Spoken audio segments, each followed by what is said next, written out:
Hello everyone, and welcome to the Missouri Historical Society's Virtual Learning Day for May 2021. My name is Carla, and this is our virtual craft room. Our theme this month is Missouri Medical History. Today, we'll be looking at some medical bags and cases from the past, and then I'll show you how to make your own pretend medical kit or a real first aid kit. Now, for younger children, playing with a pretend medical kit can help alleviate fear or anxiety that they may experience going to the doctor. It may also inspire children to seek a career in the medical field. Now, medical bags or cases have been around for centuries. Native American men and women often carried a small medicine pouch or a bundle made of animal hides around their necks or around their waist, filled with items believed to protect or give the wearer spiritual powers. Now, medicine men, or shamans, traditionally carried a larger bundle that would contain various elements from the plant, animal, and mineral kingdoms, such as seeds and herbs, feathers, bones, teeth, claws, shells, stones, crystals, or dirt, and so on. And also something from the human world that held some meaning for them, like a coin or a charm. Now, the bags might also be adorned with beads and embroidery, as seen in this picture of a medicine man taken during the 1904 World's Fair. Now we're going to look at some pictures of some old medical cases and contents that we have in our MHS collection. The first picture is a tooled leather case that belonged to a Dr. John Kennedy from Glasgow, Scotland, and he came to St. Louis in 1820 to practice medicine. The next case belonged to Dr. John Green in the 1860s or 1890s. We don't really know the exact dates, but we know that during the Civil War, he served as an assistant surgeon in the Army. Now, this case is also made of leather, but it rolls up, and you can see 5 different bottles filled with some kind of powdered medicine. Now, next we have 2 pictures showing the medicine kit of Dr. Louis E. Bunty. I'm not sure how you say that name, but we'll say Bunty. This is also a leather briefcase style kit, and inside you can see several bottles and some thermometers and some syringes.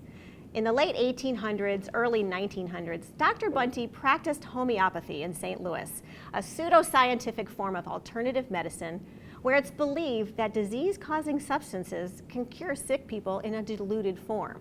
Now, this form of medicine has been controversial in the past, and it might be a good topic to do some further research on. Now, you can see medical bags have different looks, but were used for the same purposes, to treat patients where they were. House calls by doctors were common in the past for the wealthy and leaders, like the president, and for people who had no transportation to go visit a doctor. In the 1930s, house calls were 40% of all doctor visits, but by 1980, only 0.6%. Probably due to better technology and treatment options in an office. There are still some doctors who treat elderly and homebound patients in their homes, and wealthier patients who opt for a more concierge service, so a more personalized service. Finally, just for fun, here's a picture of a bottle that mothers might have had on hand if they had a baby with teething pain in the 1850s to 1930s. Called Mrs. Winslow's Soothing Syrup, it was actually a combination of morphine and alcohol. Times have changed. Now, let's make our own medical kit. I'm going to start with a first aid kit since it's a little quicker and is a good project for you older kids. Hopefully you found something to hold your supplies. Now, I made my kit out of an old metal lunchbox, but you can choose anything that you like. You can decorate it however you want, as long as you can recognize what it is. Now, I chose the symbol, which is the international symbol of first aid, which is a white cross on a green background. And did you know that it's technically illegal to use the Red Cross symbol unless you're with the International Committee of the Red Cross? Well, for your bags, it'll probably be okay since it's just for your personal use. But once it's decorated, you're going to add your supplies. Now, I'm going to show you my sample and some of the things that you could use inside your sample. Now, one thing I did is I taped a list of important numbers. You can do 911, your doctor, maybe poison control number, or other emergency contacts. You might also have a little tip list of things to treat, maybe stings and bug bites and minor cuts and things like that. I also included an anti-itch cream, some wipes, maybe something for scrapes or cuts, or even for bug bites as well, some Neosporin, maybe some Q-tips, tweezers if you have a splinter, a thermometer, and maybe some gauze and some tape and some little scissors, because scissors always come in handy to cut that. Don't forget your hand sanitizer. And you might want some cotton balls or a plastic glove and some different bandages. You also might want to throw some cough drops in if you have a sore or scratchy throat. So these are just some of the things that you can put in. You're going to personalize it and make it just how you want. So I'm going to, oh, one thing I forgot, a little stress ball. Sometimes kids might need some sensory objects, and a stress ball or a squishy ball might help as well. So I'm going to close that. And I'll show you some other things that you could use. You could also, these are just some old lunch bags. My husband gets lunch bags from work a lot. So you could use a lunch bag for your kit. You could use a tote bag. And you can use fabric markers to color on it. If you want to make a little mini kit, you could even, to keep in your purse or backpack, you could make one out of an Altoid tin. And you can carry some Band-Aids and just some basics in there. So those are just some ideas. And then finally, I have another idea that I used for my pretend play medical bag. So we'll work on that one now. Older kids might want to make one for younger family members, maybe ages 3 and up. And you can use some of these same things I showed you for the bag itself. And I used this little plastic case that I had. You can use like little plastic pencil cases. And I covered it with some decorations, a Red Cross, and just some different medical symbols. And I called mine Carla's Cure-All case. And so I'm going to show you some different things that you can do for this kit. Now, some of the things that you put in your regular kit, you could include in this one, but you just want to make sure it's safe for kids to play with. You might want to include a mask, just an old pill jar for prescriptions.